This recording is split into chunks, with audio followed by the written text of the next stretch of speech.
So she's asking if there are other shortcuts that are there for us to use in HTML and CSS. So before we can continue, let's do the simple one. When you have so many tabs open, you can split the tabs. Okay, since mostly the code that you write, it will just occupy, probably from the left here to get to 40% of the screen. Yeah, sometimes 20%, 30%. It's very hard you see a code, cross the screen, except if you are doing something like this. Let me open recent, like what I'm doing here.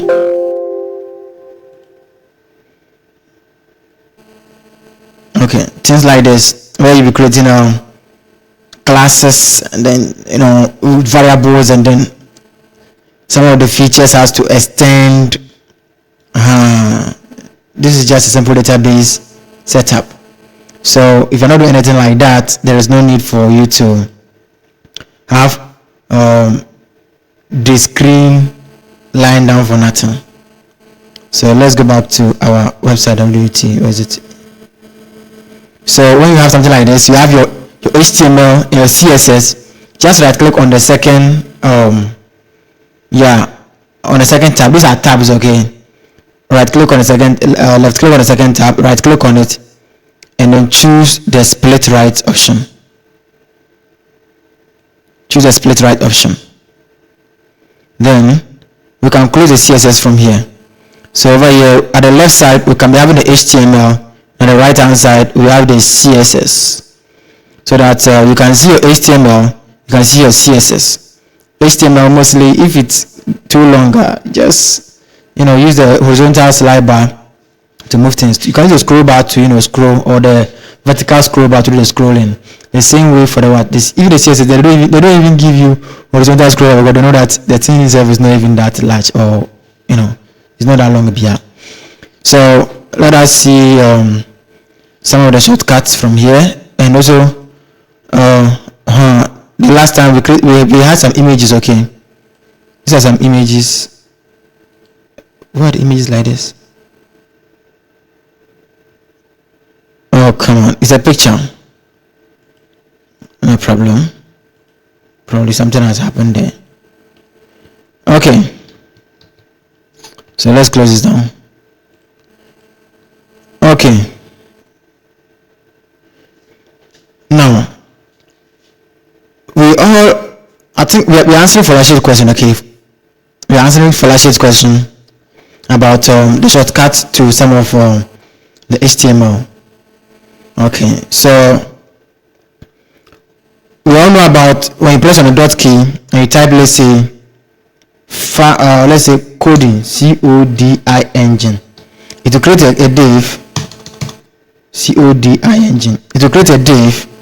After you press on the tab key, it will create a div with a class of coding. Press on what? Enter key. Then what? You start putting your content. What about I think the last time we've learned about the normal element, like if you type on link, press on the tab key, just automatically complete that for you. All right. Now we also have the ID. The IDs. The ID is mostly, I think I use that when it comes to JavaScript. Yeah, the ID. We have div, div, di, and then v. Press on the tab key. We can put in an ID. Okay, an ID like ID hash. It's also another attribute that we use to point element to the CSS, or it's also another special selector. Okay, the class is so it gives us selectors, and IDs too. We can also, let's say, choice. Let's also make a class of what? Let's say choice of, let's say, coding. Okay, coding. All right. This ID of coding, you can come and call it or mention it in the CSS here by using an asterisk. Bring the coding. That is all. Bracket open, bracket close. But what if it was class attribute? Then we use a dot. All right. I think I want to say Thank you for asking this question. For Rashid, your question has led me to bring out something that I might have skipped if not asked. For example, how do you point CSS to an ID? See, I did talk about it yesterday. Escaped my mind. So mostly I've been using the classes CSS, and for JavaScript you use IDs. Yeah, because there is a script. This is internal inline CSS. Okay, internal JavaScript. Let's say variable. So can we say const? Let's say that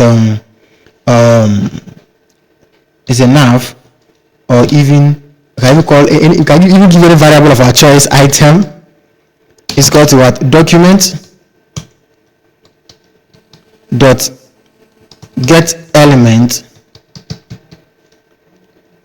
yeah, by ID into bracket. Then we'll put the name of the ID there, the name of the ID that we created. That is what coding.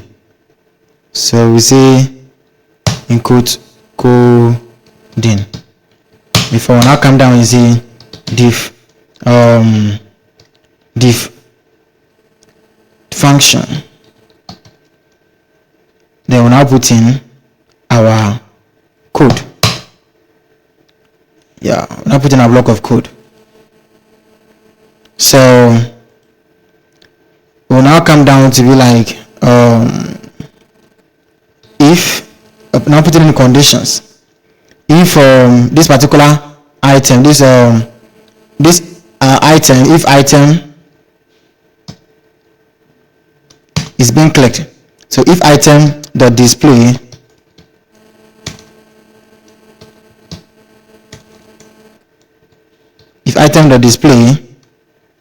is equal to what? If it is what? If it is showing, then what happens when we click on it?